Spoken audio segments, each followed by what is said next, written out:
سلام على عباده الذين اصطفى سبحان اللہ أما بعد فأعوذ بالله من الشيطان الرجيم بسم الله الرحمن الرحيم قل إن كنتم تحبون الله فاتبعوني يحببكم الله سبحان اللہ بے شک سبحان ربك رب العزة عما يصفون وسلام على المرسلين والحمد لله رب العالمين اللهم صل على سيدنا محمد وعلى آل سيدنا محمد وبارك وسلم صلوا علیہ اللهم صل على سيدنا محمد وعلى آل سيدنا محمد وبارك وسلم اللهم صل على سيدنا محمد وعلى آل سيدنا محمد وبارك وسلم اللہ رب العزت نے انسانیت کی ہدایت اور رہنمائی کے لیے سبحان اللہ انبیاء کرام کا سلسلہ جاری اور ساری فرمایا۔ کم و بیش 1,24,000 انبیاء کرام اس دنیا میں تشریف لائے اور بالآخر یہ سلسلہ حضور نبی کریم صلی اللہ محمد مصطفیٰ صلی اللہ علیہ احمد مجتبیٰ صلی اللہ علیہ وسلم کے اوپر آ کر تام اور مکمل فرمایا۔ سبحان اللہ بے شک حضور صلی اللہ علیہ وسلم کے ساتھ محبت اور عشق کا تعلق ہونا سبحان اللہ یہ ہمارے ایمان کا حصہ اور ہمارے ایمان کی بنیاد ہے۔ بے شک یاد رکھیں، جس دل کے اندر محبت رسول نہیں ہوگی اس دل کے اندر ایمان نہیں ہوگا۔ یہ میرا فتویٰ نہیں ہے، یہ میرے استاد کا فتویٰ نہیں ہے، بلکہ یہ خود حضور صلی اللہ علیہ وسلم کا اپنا جاری کردہ فتویٰ ہے۔ ارشاد فرمایا لا یؤمن احدکم حتی اکون احب الیہ من والدہ وولدہ والناس اجمعین، تم میں سے کوئی شخص اس وقت تک ایمان والا نہیں ہو سکتا جب تک میں اس کے والدین، اولاد اور تمام لوگوں سے زیادہ محبوب نہ ہو جاؤں۔ تو نبی علیہ الصلوۃ والسلام کی محبت ہمارے ایمان کی بنیاد ہے۔ حضرت عمر رضی اللہ تعالیٰ عنہ تشریف لائے، آ کے عرض کرنے لگے کہ اے اللہ کے محبوب، اس دنیا میں سب سے زیادہ آپ سے محبت کرتا ہوں سوائے اپنی جان کے۔ نبی علیہ الصلوۃ والسلام نے فرمایا عمر، ایمان اس وقت تک کامل نہیں ہوگا جب تک مجھے اپنی جان سے بھی زیادہ محبوب نہ رکھو۔ انہوں نے عرض کیا اللہ کے نبی، اب آپ آج کے بعد مجھے اپنی جان سے بھی زیادہ محبوب ہو گئے۔ نبی علیہ الصلوۃ والسلام نے فرمایا الآن یا عمر، عمر اب ایمان کامل اور مکمل ہو گیا۔ سبحان اللہ تو نبی علیہ الصلوۃ والسلام سے محبت ہمارے ایمان کی بنیاد ہے۔ ہر کلمہ گوئی انسان کو نبی علیہ الصلوۃ والسلام سے محبت ہوتی ہے۔ جس نے بھی کلمہ پڑھا ظاہراً اس کے اعمال کتنے ہی برے کیوں نہ ہوں، لیکن نبی علیہ الصلوۃ والسلام سے محبت اس کے دل میں ضرور ہوتی ہے۔ بے شک لیکن وہ محبت کیسی ہے، اس کی پہچان کے کچھ طریقے ہیں۔ اگر تو سچی محبت ہوگی تو وہ شخص نبی علیہ الصلوۃ والسلام سے محبت کے جو تقاضے ہیں ان کو پورا کرنے والا ہوگا۔ اگر محبت صرف باتوں کی حد تک ہوگی تو وہ ان تقاضوں کو پورا نہیں کرے گا۔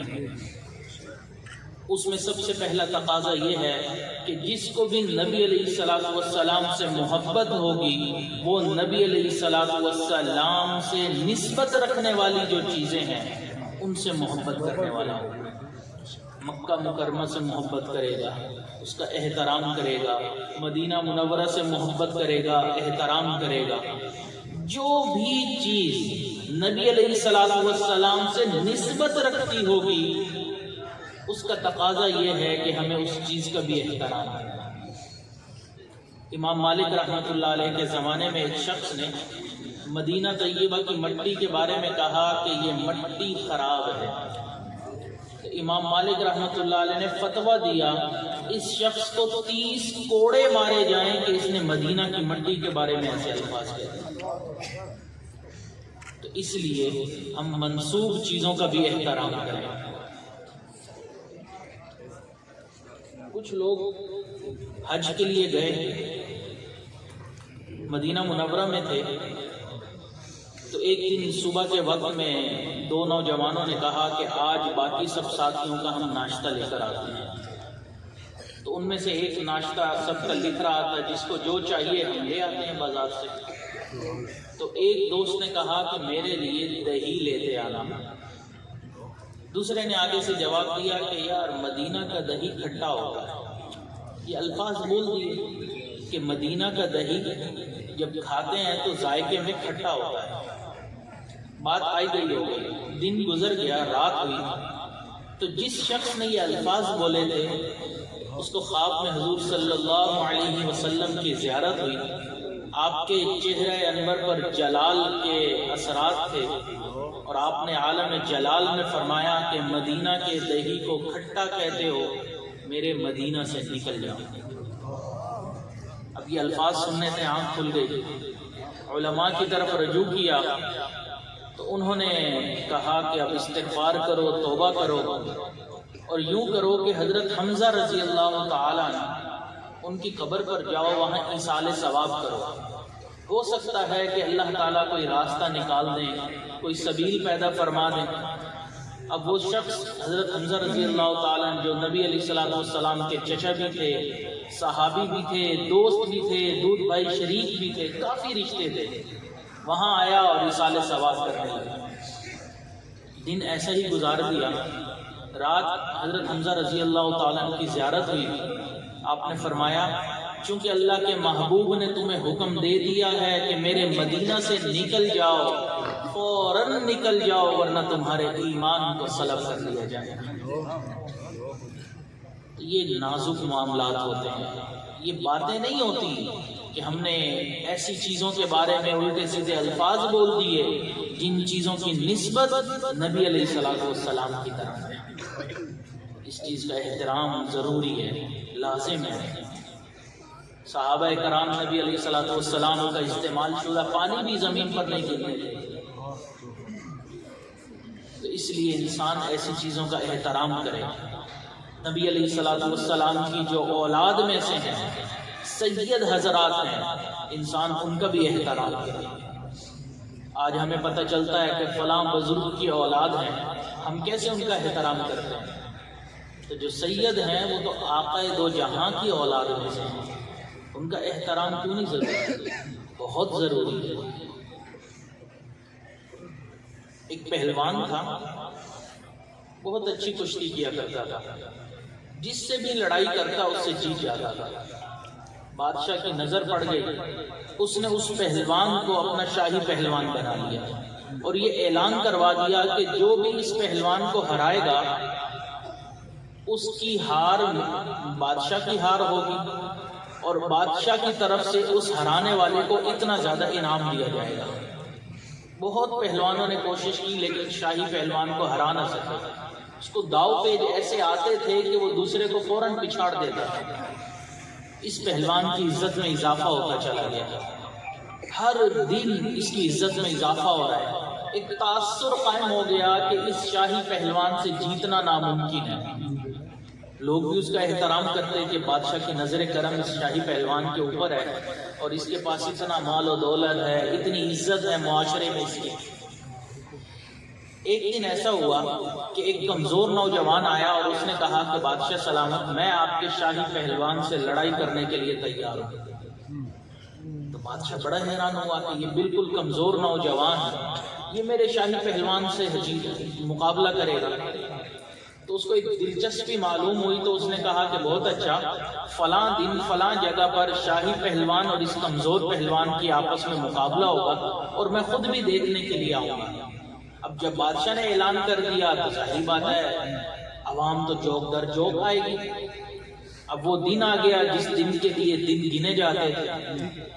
ایک میدان سجا، ہزاروں کی تعداد میں لوگ اکٹھے ہو گئے، بادشاہ سلامت کا بھی تخت لگا دیا گیا، وہ بھی اس کے اوپر آ کے براجمان ہو گئے، لوگ اکٹھے ہو گئے، شاہی پہلوان میدان میں ہے، سامنے کمزور نوجوان کھڑا ہے، آمنا سامنا ہوا، بادشاہ نے ہاتھ ہلایا کہ مقابلہ شروع کر دیا جائے۔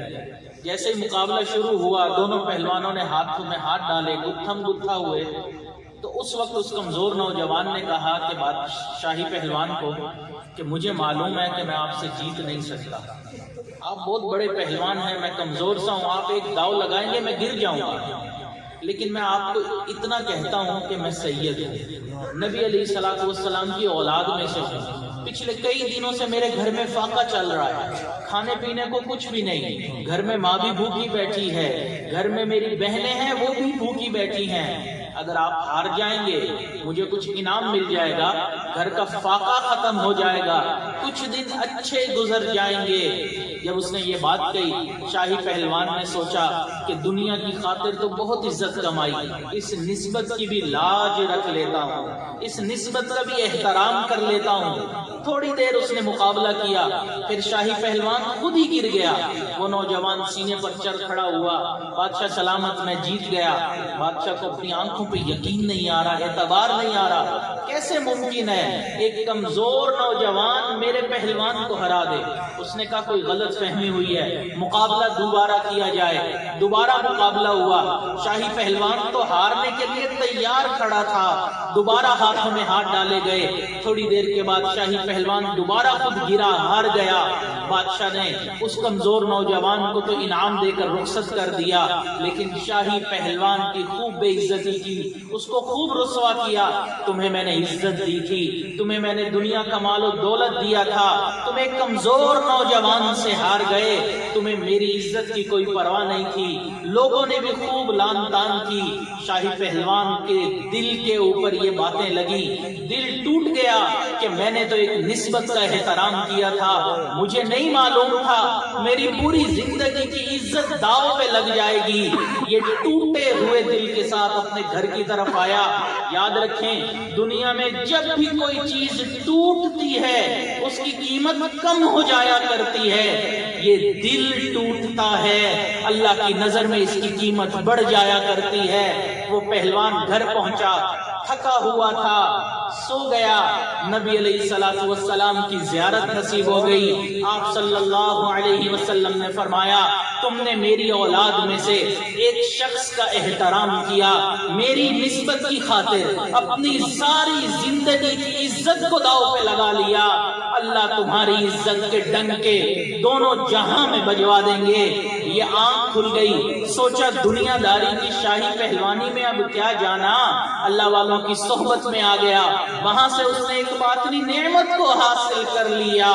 آج اسی شاہی پہلوان کو ہم سب لوگ جنید بغدادی کے نام سے یاد کرتے ہیں۔ تو جنید بغدادی کیسے بنے؟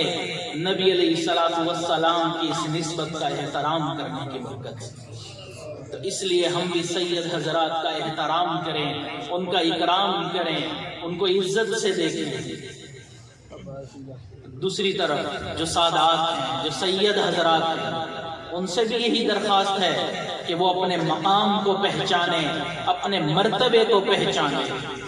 ان کا کام یہ مرغے لڑانا، یہ اس طرح کے کام کرنا نہیں ہے، وہ بہت بلند نسبت والے لوگ ہیں۔ شہزادے کے اندر بادشاہ بننے کی کوالٹیز پہلے سے ہی موجود ہوتی ہیں، بس تھوڑی سی محنت کی ضرورت ہوتی ہے۔ یہ حضرات پہلے سے ہی اللہ کے چنے ہوئے لوگ ہوتے ہیں، تھوڑی سی محنت کریں گے اللہ کے نیک بندوں میں شامل ہو جائیں گے۔ اس لیے یہ اپنے مقام کو پہچانیں، اپنی زندگی کو ایسے کاموں میں نہ لگائیں کہ جو ضائع ہی چلی جائے۔ خالی اسی نسبت پر ناز کر کے وہ یہ سمجھیں کہ ہم چونکہ اولاد میں سے ہیں، ہمیں کیا ضرورت ہے نمازیں پڑھنے کی، ہمیں کیا ضرورت ہے زکوٰۃ دینے کی، ہمیں کیا ضرورت ہے عبادات کرنے کی۔ تو یاد رکھیں، نبی علیہ الصلوۃ والسلام نے اپنی لخت جگر حضرت فاطمہ الزہرا رضی اللہ تعالیٰ عنہ کو فرمایا، فاطمہ اپنے نجات کے اعمال کر لینا، محمد صلی اللہ علیہ وسلم کی بیٹی ہونا اللہ کے غضب سے نہیں بچا سکے گا۔ تو اعمال تو کرنے پڑیں گے، عبادات تو کرنی پڑیں گی، حقوق اللہ اور حقوق العباد تو پورے کرنے پڑیں گے۔ تو اس لیے عام لوگوں کے لیے یہ ہے کہ وہ ان کا احترام کریں، ان کا اکرام کریں، اور جو سادات ہیں ان کے لیے یہ ہے کہ وہ اپنے مقام کو پہچانیں اور اپنے مرتبے کو پہچانیں۔ تو نبی علیہ الصلوۃ والسلام سے محبت کا تقاضا یہ ہے کہ ہم جو نسبت رکھنے والی چیزیں ہیں ان کا احترام کریں۔ دوسرا تقاضا یہ ہے کہ نبی علیہ الصلوۃ والسلام کے اوپر کثرت سے درود شریف پڑھا جائے، جتنا کثرت سے ممکن ہو سکے آپ صلی اللہ علیہ وسلم کے اوپر ہم درود شریف پڑھیں۔ ایک صحابی تشریف لائے، عرض کیا اللہ کے نبی میں آپ کے اوپر کتنا درود پڑھوں؟ آپ نے فرمایا جتنا پڑھو گے اتنا فائدہ ہوگا۔ انہوں نے عرض کیا اللہ کے نبی اب میں پورے دن کا ایک حصہ آپ کے اوپر درود شریف پڑھوں گا۔ آپ نے فرمایا اور پڑھو گے اور فائدہ ہوگا۔ انہوں نے عرض کیا اللہ کے نبی میں آدھا دن آپ کے اوپر درود شریف پڑھوں گا۔ فرمایا اور پڑھو گے اور فائدہ ہوگا۔ بالآخر ان صحابی نے عرض کیا اے اللہ کے نبی اب میں سارا دن باقی اعمال کے علاوہ جو وقت بچے گا آپ کے اوپر درود شریف ہی پڑھتا رہوں گا۔ نبی علیہ الصلوۃ والسلام نے فرمایا اگر آپ ایسا کریں گے تو اللہ تعالیٰ آپ کے کاموں میں آپ کی مدد فرمائیں گے اور آپ کے گناہوں کو معاف فرمائیں گے۔ سبحان اللہ۔ اس لیے کثرت سے درود شریف پڑھیں۔ حضرت عمر رضی اللہ تعالیٰ عنہ فرمایا کرتے تھے کہ جب کوئی شخص نیک عمل کرتا ہے تو وہ نیک عمل زمین و آسمان کے درمیان معلق رہتا ہے، لٹکا رہتا ہے، اس وقت تک بارگاہ الہی میں قبول نہیں کیا جاتا جب تک یہ نیک عمل کرنے والا نبی علیہ الصلوۃ والسلام پر درود شریف نہیں پڑھ لیتا۔ کثرت سے انسان درود شریف پڑھے۔ آج ہماری زندگیوں میں پریشانیاں ہیں، جس طرف دیکھو پریشانیوں کے دروازے کھلے ہیں، زمینی پریشانی، آسمانی پریشانی، بیرونی پریشانی، اندرونی پریشانی۔ اس کی وجہ کیا ہے؟ ہمارا اپنے محبوب سے تعلق کمزور ہو گیا ہے۔ ہم نبی علیہ الصلوۃ والسلام پر درود شریف نہیں پڑھتے، مہینوں گزر جاتے ہیں آپ صلی اللہ علیہ وسلم کے اوپر درود شریف پڑھنا ہمیں یاد بھی نہیں ہوتا، ہماری زبان پر درود ہی نہیں آتا۔ پریشانیاں کیسے ختم ہوں؟ پریشانیوں کو ختم کرنے کی کنجی تو ہمارے ہاتھوں میں ہے، لیکن ہم کنجی تالے میں لگا کے گھمائیں گے تو تالا کھلے گا۔ ہم درود شریف ہی نہیں پڑھتے۔ کثرت سے انسان درود شریف پڑھے، یہ محبت رسول کا تقاضا ہے۔ نبی علیہ الصلوۃ والسلام سے محبت کا اگلا تقاضا کہ حضرات صحابہ کرام سے محبت کی جائے۔ یہ نبی علیہ الصلوۃ والسلام کے صحابی ہیں، آپ صلی اللہ علیہ وسلم کے ساتھی ہیں، آپ صلی اللہ علیہ وسلم کے صحبت یافتہ ہیں۔ انسان ان کا احترام کرے، ان کا اکرام کرے۔ آج ہمیں پتہ چلے کہ فلاں ایک بزرگ موجود ہیں جنہوں نے حضرت اقدس تھانوی رحمۃ اللہ علیہ کی زیارت کی ہوئی ہے، فلاں شخص موجود ہیں جنہوں نے حضرت حسین احمد مدنی رحمۃ اللہ علیہ کی صحبت پائی ہوئی ہے۔ ہم ان کا بھی احترام کرتے ہیں کہ انہوں نے ہمارے اکابر کی زیارت کی ہوئی ہے۔ تو حضرات صحابہ کرام وہ ہستیاں ہیں جنہوں نے اللہ کے محبوب کی زیارت کی۔ یہ چنے ہوئے لوگ تھے، ہر شخص صحابی نہیں بن سکتا۔ اویس کرنی رحمت اللہ علیہ گھر سے چلے تھے کہ میں نبی علیہ الصلوۃ والسلام کی زیارت کر لوں، صحبت پالوں، لیکن زیارت نہیں کر سکے، اللہ کی طرف سے چناؤ نہیں۔ ہر شخص اگر صحابی بن سکتا تو بہت زیادہ اس وقت پڑھے لکھے لوگ بھی موجود تھے۔ نبی علیہ الصلوۃ والسلام کا چہرہ مبارک بھی انہوں نے دیکھا، لیکن کلمہ پڑھنے کی بھی توفیق نہیں ہوئی۔ صحابی چنے ہوئے لوگ ہیں، اس لیے حضرات صحابہ کرام کا احترام، ان کی محبت لازمی ہے۔ جس دل میں بغض صحابہ آپ حضرات دیکھ لیں، یاد رکھیں نبی علیہ الصلوۃ والسلام نے فرمایا جس دل میں میرے صحابہ کا بغض ہوگا اس دل میں دیکھو میرا بھی بغض ہوگا، اور جس دل میں صحابہ کرام کی محبت ہوگی وہاں نبی علیہ الصلوۃ والسلام کی بھی محبت ہوگی۔ تو صحابہ کرام کی محبت نبی علیہ الصلوۃ والسلام کی نسبت سے ہے، اس لیے حضرات صحابہ کرام سے انسان محبت کرے۔ یہ عاشقین کی جماعت تھی، سب صحابہ کرام عاشقین کی جماعت، ایک سے بڑھ کے ایک عاشق تھا۔ نبی علیہ الصلوۃ والسلام اپنے سر کے بالوں کی جب مانگ نکالتے تھے تو درمیان سے نکالتے تھے، آدھے بال ادھر اور آدھے ادھر۔ ایک صحابی مسلمان ہوئے، رنگ کے کالے تھے۔ اب جو حبشی لوگ ہوتے ہیں ان کے بال بہت گھنگریالے اور چھوٹے ہوتے ہیں، ان کی مانگ نکلتی بھی نہیں۔ تو وہ گھر میں ایک دن بیٹھے تھے، سوچ رہے تھے کہ میری تو مانگ اللہ کے محبوب جیسی نہیں ہو سکتی۔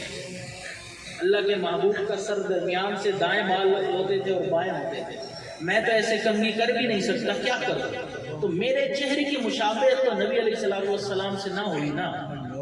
سوچ رہے ہیں اتنے میں سامنے ان کی نظر پڑی، ایک راڈ ان کو نظر آیا، انہوں نے وہ گرم کیا اور اپنے یہاں پر یوں پھیر لیا، تو درمیان کے جتنے بال تھے وہ جل گئے۔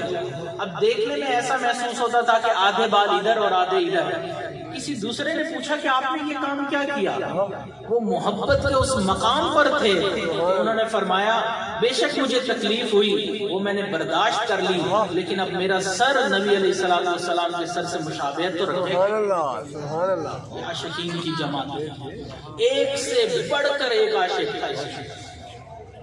اور آج 1400 سال کے بعد بیٹھ کر ہم ان کے ایمان پر تبصرہ کر رہے ہوتے ہیں، ہم ان کی باتوں پر، ان کی غلطیوں کو بیان کر رہے ہوتے ہیں کہ ان کی یہ غلطیاں تھیں۔ ہماری حیثیت ہی کیا ہے؟ ہماری حیثیت ہی نہیں ہے کہ ہم صحابہ کرام کے اوپر کوئی بات کریں۔ تو اس لیے ہم اپنی اوقات کو دیکھیں۔ بلند حضرات تھے، بڑے حضرات تھے۔ نبی علیہ الصلوۃ والسلام نے سب صحابہ کرام کو اجازت دی، بلغوا عنی ولو آیا، مجھ سے کوئی بھی حدیث سنو، آگے بیان کرو۔ علماء موجود ہیں، ان کو معلوم ہے کہ جب کسی حدیث کی سند بڑے محدث سے آ جاتی ہے، نبی علیہ الصلوۃ والسلام کے درمیان اور اس محدث کے درمیان واسطے کم ہو، تو حضرات دور دراز کا سفر کرتے ہیں ان سے اجازت حدیث لینے کے لیے کہ بھئی ان کے پاس اعلی سند موجود ہے۔ حضرات صحابہ کرام وہ شخصیات ہیں جن کو حدیث بیان کرنے کی اجازت خود نبی علیہ الصلوۃ والسلام نے دی۔ اور آج ہم بیان کرتے ہیں کہ نہیں، انہوں نے یہ کیا تو انہوں نے یہ کر دیا۔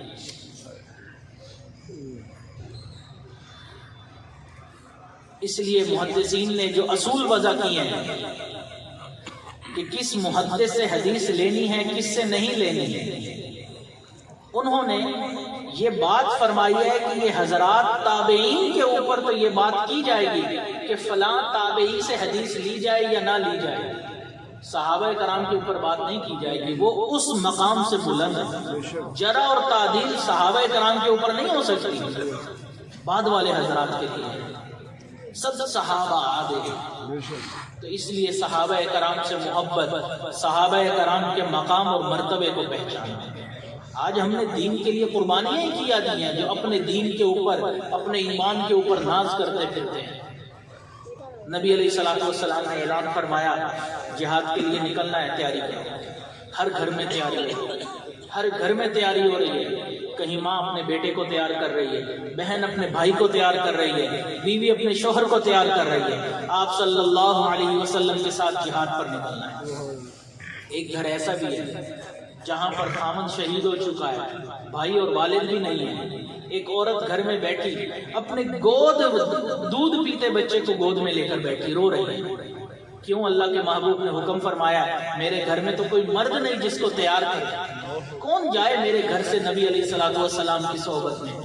کافی دیر روتی رہی۔ تھوڑی دیر کے بعد جب دل تھوڑا ٹھنڈا ہوا، وہ صحابیہ اٹھی، اپنے دودھ پیتے بچے کو لے کر نبی علیہ الصلوۃ والسلام کی خدمت میں آئی، آ کے عرض کرنے لگی اے اللہ کے محبوب، یہ میرا بچہ ہے، اس کو جہاد کے لیے قبول فرما لیجئے۔ آپ صلی اللہ علیہ وسلم نے فرمایا یہ تو اتنا چھوٹا سا ہے، یہ تو بول بھی نہیں سکتا، چل بھی نہیں سکتا، جہاد کیسے کرے گا؟ انہوں نے عرض کیا اے اللہ کے نبی، آپ جب میدان جہاد میں نکلیں گے، آپ کے صحابہ میں سے کسی صحابی کے ہاتھ میں اگر ڈھال نہیں ہوگی، میرا یہ دودھ پیتا بچہ اس کو پکڑا دیجئے گا، میرا یہ بچہ دشمن کے تیر روکنے کے کام آ جائے گا۔ ان حضرات نے ایسے دین کے لیے قربانیاں دی ہیں، ایسے اپنی جانوں کے نذرانے پیش کی ہیں، اور آج ہم یہاں بیٹھ کر صحابہ کرام کے اوپر باتیں کرتے ہیں۔ اس لیے اپنی اوقات کو ہم یاد رکھیں۔ حضرات صحابہ کرام جیسے بھی تھے اللہ کے ہاں مقبول تھے، اللہ ان سے راضی، وہ اللہ سے راضی ہے۔ اس لیے کہنے والے نے کہا صحابہ باہم جنگ بھی کریں تو بھی سعید ہیں، صحابہ باہم جنگ بھی کریں تو بھی سعید ہیں، ادھر کے بھی شہید ہیں، ادھر کے بھی شہید ہیں۔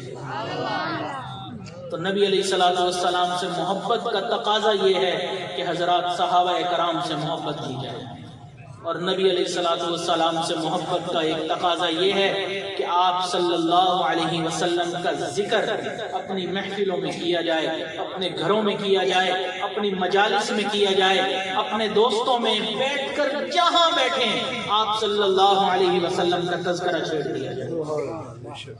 صحابہ کرام کا سب سے محبوب مشغلہ یہی تھا، جہاں جمع ہوتے تھے اللہ کے محبوب کی باتیں کیا کرتے تھے۔ آج ہماری محفلیں اس چیز سے ویران ہوتی چلی جا رہی ہیں، دنیا جہان کی باتیں کریں گے، ہر دنیا جہان کے لوگوں کی غیبتیں ہماری محفلوں میں ہوں گی، لیکن حضور صلی اللہ علیہ وسلم کا تذکرہ ہمارے تذکروں میں بھی نہیں۔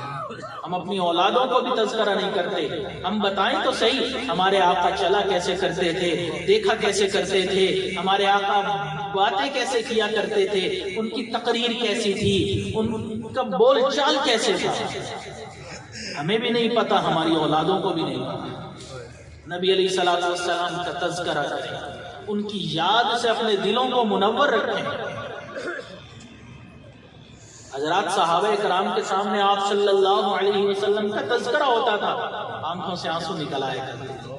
آج ہمارے سامنے تذکرہ ہوتا ہے، محبت کے دعوے ہم کرتے ہیں، لیکن ہمارے دلوں پر کوئی جنبش نہیں ہوتی، آنکھیں پتھرائی ہوئی ہوتی ہیں۔ اللہ کے محبوب کی تذکرہ ہو رہا ہے، اللہ کے محبوب کو یاد کر رہے ہیں۔ ماں کو اپنے بیٹے سے کتنی محبت ہوتی ہے، بیٹے کے وفات ہو جانے کے بعد تذکرہ ہوتا ہے نا، تو ماں کی آنکھوں میں آنسو آ جاتے ہیں، خود ہی اپنے خیالوں میں بیٹوں کی بات کو یاد کر کے رو رہی ہوتی ہے۔ اور ہم اللہ کے محبوب سے محبت کے دعوے کرتے ہیں۔ کبھی ایسا ہوا کہ ہم اللہ کے محبوب کی یاد میں بیٹھے ہوں اور ہماری آنکھوں میں آنسو آ گئے؟ حضرت سیدنا صدیق اکبر رضی اللہ تعالیٰ عنہ خطبے کے لیے کھڑے ہوئے، نبی علیہ الصلوۃ والسلام اس دنیا سے تشریف لے جا چکے تھے۔ آپ نے فرمایا قال رسول اللہ صلی اللہ علیہ وسلم، بس یہ لفظ کہے حضرت صدیق اکبر کو نبی علیہ الصلوۃ والسلام کی یاد آئی، وہی ممبر پر بیٹھ کر رونا شروع کر دیا۔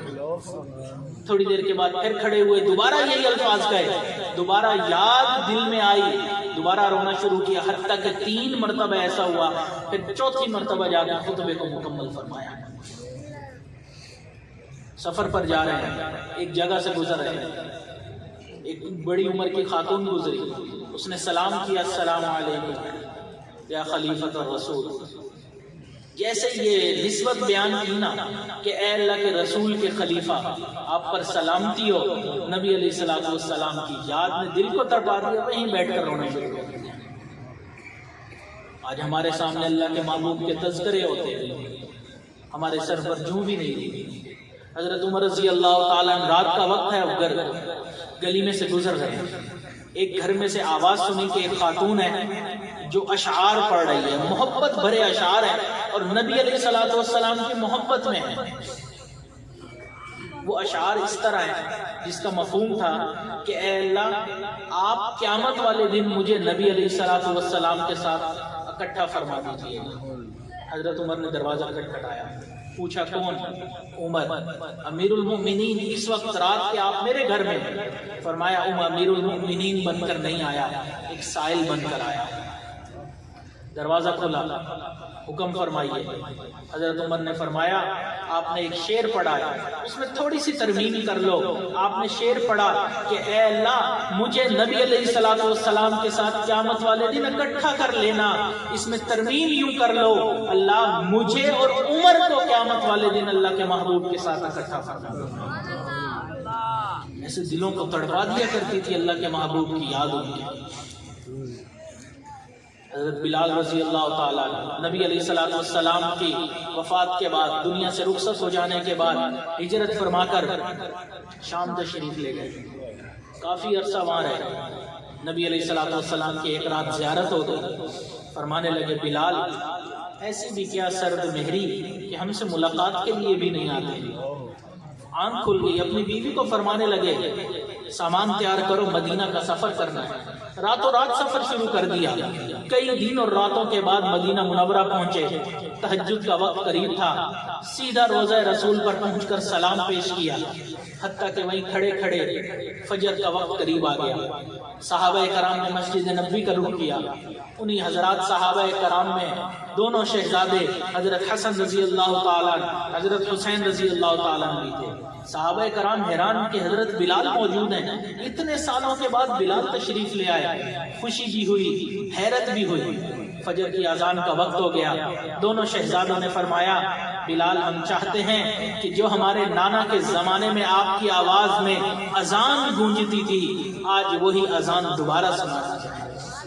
حضرت شیخ الحدیث مولانا محمد زکریا رحمۃ اللہ علیہ نے لکھا ہے کہ نبی علیہ الصلوۃ والسلام سے اس دنیا سے رخصت ہو جانے کے بعد حضرت بلال نے 2 مرتبہ اذان دی تھی۔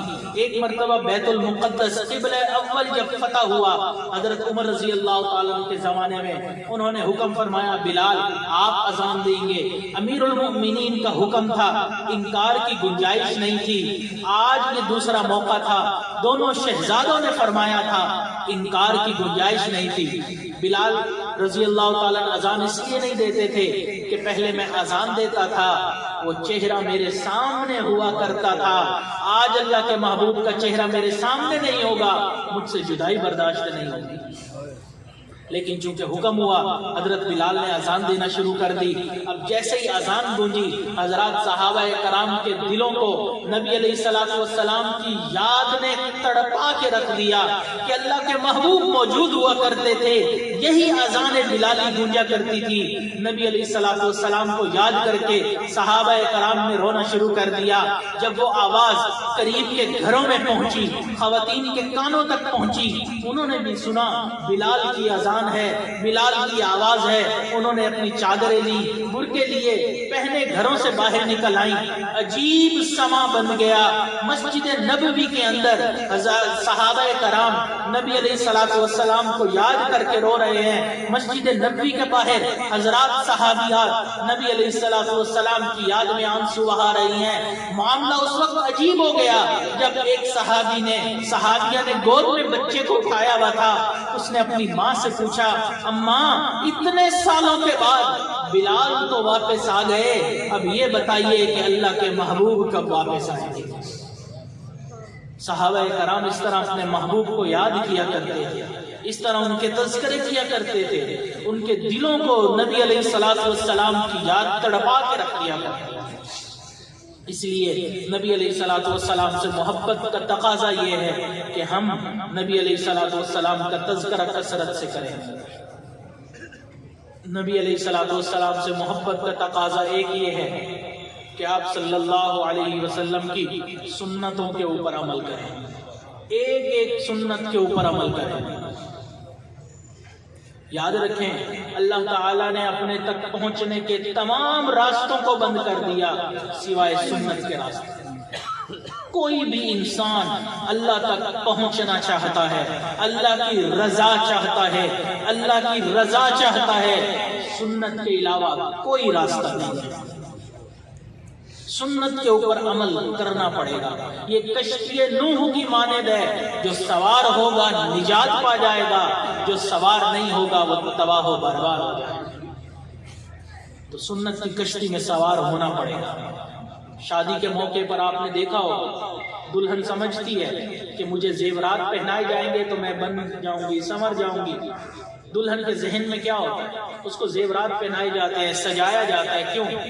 کیونکہ دلہن یہ سوچتی ہے کہ اگر میری انگلیوں میں انگوٹھیاں آ گئی تو میری انگلیاں میرے شوہر کی نظر میں خوبصورت ہو جائیں گی، میرے کانوں میں بالیاں آ گئی تو میرے کان میرے شوہر کی نظر میں خوبصورت ہو جائیں گے، میرے گلے میں لاکٹ ہار آ گیا، میرا گلا میرے خاوند کی نظر میں خوبصورت ہو جائے گا، میری کلائیوں میں چوڑیاں آ گئیں، کلائیاں خاوند کو اچھی لگیں گی۔ جس طرح ایک دلہن یہ سمجھتی ہے جسم کے جس حصے پر سونے کی کوئی چیز پہن لوں گی وہ حصہ میری خاوند کی نظر میں خوبصورت ہو جائے گا، اسی طرح ایک عاشق یہ سمجھتا ہے میرے جسم کے جس حصے پر اللہ کے محبوب کی سنت آ جائے گی وہ حصہ اللہ کی نظر میں خوبصورت ہو جائے گا۔ تو اس لیے ایک سنت کو ڈھونڈ کر اس کے اوپر انسان عمل کرے۔ نبی علیہ الصلوۃ والسلام کی سے محبت کا تقاضا یہ ہے، لیکن آج ہم غیر کے طریقے کو، غیر کی زندگی کو آئیڈیل مانتے ہیں۔ آج ہماری اپنی جھولی میں ہیرے موتی موجود ہیں، لیکن ہم پھر بھی غیر کے طریقے کو دیکھتے ہیں۔ آپ بتائیں اگر کسی شخص کی جھولی میں ہیرے موتی موجود ہوں، سامنے ایک شخص کھڑا ہو جس کی جھولی میں پتھر ہوں، اور یہ حسرت کی نگاہ سے دیکھ رہا ہوں کہ یار کتنے بڑے بڑے پتھر اس کی جھولی میں ہیں، تو لوگ اس کو بے وقوف کہیں گے کہ نہیں کہیں گے؟ وہ کہیں گے تیرے پاس ہیرے موتی ہیں، جواہرات ہیں، وہ پتھر ہے، ان پتھروں کی قیمت ہی کیا ہے ان کے سامنے۔ بالکل یہی مثال آج ہمارے پاس نبی علیہ الصلوۃ والسلام کی سنتیں موجود ہیں، ہم اس کے باوجود غیر کے طور طریقوں کو حسرت کی نگاہ سے دیکھ رہے ہوتے ہیں، ان جیسی زندگی بنانے کی کوشش کرتے ہیں۔ اس لیے ہم نبی علیہ الصلوۃ والسلام کی ایک سنت پر عمل کریں۔ آپ صلی اللہ علیہ وسلم کے زندگی کی جتنی سنتیں ہیں علماء کرام سے ہم پوچھیں، ہمارے دن کا اکثر حصہ کچھ کاموں میں گزرتا ہے۔ روزانہ ہم نے سونا ہوتا ہے، روزانہ ہم نے کھانا کھانا ہوتا ہے، آفس میں یا بازار میں یا دکان پہ یا جاب پہ کہیں جانا ہوتا ہے، روزانہ ہم کپڑے بدلتے ہیں، غسل کرتے ہیں۔ یہ چند 8-10 کام ہیں جو ہم روزانہ کرتے ہیں، اور زندگی کا اکثر حصہ انہی کاموں میں گزرتا ہے۔ ایسے ہی ہے نا؟ تو اگر ہم یہ 8-10 کام بھی سنت کے مطابق شروع کر دینا، ہماری زندگی کا 70 سے 80% حصہ خود بخود سنت کے مطابق ہو جائے گا۔ ہم سوئیں، روزانہ سوئیں، سنت کے مطابق سو لیں۔ ہم کھانا روزانہ کھائیں گے، سنت کے مطابق کھا لیں۔ اب اپنی عادت کو ہی ہم عبادت بنا لیں، بس اتنی سی بات ہے۔ کوئی اس کے لیے الگ سے جدوجہد کرنے کی ضرورت نہیں، الگ سے ایفرٹ کرنے کی ضرورت نہیں۔ جو عادات ہیں ہم ان عادات کو عبادات میں کنورٹ کر لیں۔ تو حضرات علماء موجود ہیں، ان سے ہم پوچھ لیں سونے کی سنت کیا ہے، کھانے کی سنت کیا ہے، غسل کی سنتیں کیا ہیں۔ ہم یہ چند کام پوچھ لیں، ہماری زندگی کا اکثر حصہ خود بخود سنت کے مطابق ہو جائے گا۔ آسان کام ہو گیا کہ نہیں ہو گیا؟ ہو گیا۔ تو نبی علیہ الصلوۃ والسلام سے محبت کا تقاضا یہ ہے کہ ہم نبی علیہ الصلوۃ والسلام کی سنتوں پر عمل کریں۔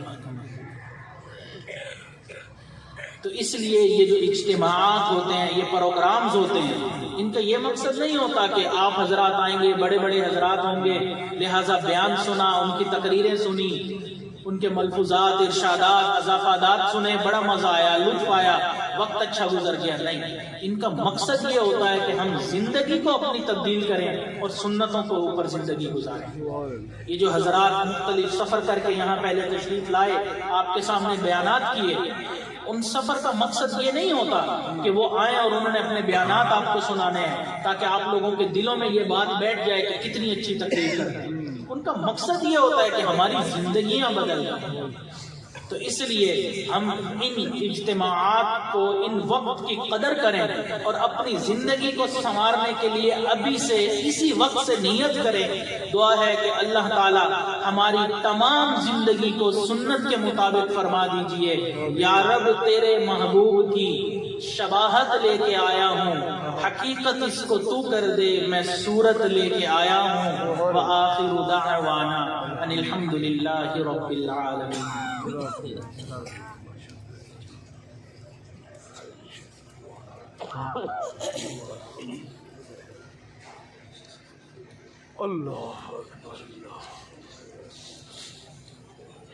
دعا سے پہلے ہم توبہ کے کلمات پڑھ لیتے ہیں تاکہ اللہ تعالی ہمارے تمام گناہوں کو معاف فرما دیں، ہماری توبہ کو قبول فرمائیں۔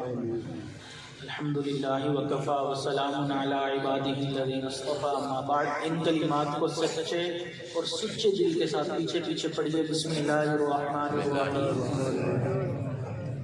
لا الہ الا اللہ محمد الرسول اللہ آمنت باللہ وملائکتہ وکتبہ ورسلہ والیوم الآخر والقدر خیرہ وشرہ من اللہ تعالی والبعث بعد الموت آمنت باللہ کما ہوا بأسمائہ وصفاتہ وقبلت جمیع احکامہ اقرار باللسان وتصدیق بالقلب اشہد ان لا الہ الا اللہ واشہد ان محمدا عبدہ ورسولہ استغفر اللہ ربی من کل ذنب واتوب الیہ برحمتک یا ارحم الراحمین۔ ان کلمات کو پڑھنے سے ہم توبہ طائب ہو چکے ہیں۔ چند معمولات ہیں ان کو آپ باقاعدگی سے شروع کر دیجیے۔ اس میں سے ایک ہے صبح و شام 100 مرتبہ استغفار پڑھنا، استغفر اللہ ربی من کل ذنب واتوب الیہ۔ دوسرا صبح و شام 100 مرتبہ درود شریف پڑھنا، اللہم صلی علی سیدنا محمد وعلی آل سیدنا محمد وبارک وسلم۔ تیسرا روزانہ قرآن مجید کی تلاوت کرنا، ایک سپارہ ہو تو بہت اچھا، پڑھنا مشکل ہو تو آدھا سپارہ پڑھ لیں، وہ بھی پڑھنا مشکل ہو تو ایک ربع پڑھ لیں۔ اگر وقت نہیں ہے، پڑھنا مشکل ہے یا پڑھنے میں وقت زیادہ لگتا ہے تو ایک صفحہ ایک رکوع ہی پڑھ لیں، لیکن کوشش کریں کہ کوئی دن ایسا نہ گزرے جس میں قرآن مجید کی تلاوت نہ ہو۔ چوتھا، چلتے پھرتے اٹھتے بیٹھتے دل میں اللہ تعالیٰ کا دھیان رکھیں۔ اور پانچواں ہے مراقبہ کریں۔ مراقبے کا طریقہ یہ ہے کہ اپنے 24 گھنٹے میں سے 5-10 منٹ آپ فارغ کر دیں، اس میں آنکھوں کو بند کر کے سر جھکا کر بیٹھ جائیں، یہ نیت کریں کہ اللہ رب العزت کی رحمت آ رہی ہے، میرے دل میں سما رہی ہے، دل کی ظلمت اور سیاہی دور ہو رہی ہے، اور میرا دل کہہ رہا ہے اللہ اللہ اللہ۔ یہ چند منٹ کا مراقبہ انشاءاللہ دل کی دنیا کو بدل دے گا، آپ خود اپنی زندگی میں تبدیلی محسوس کریں گے۔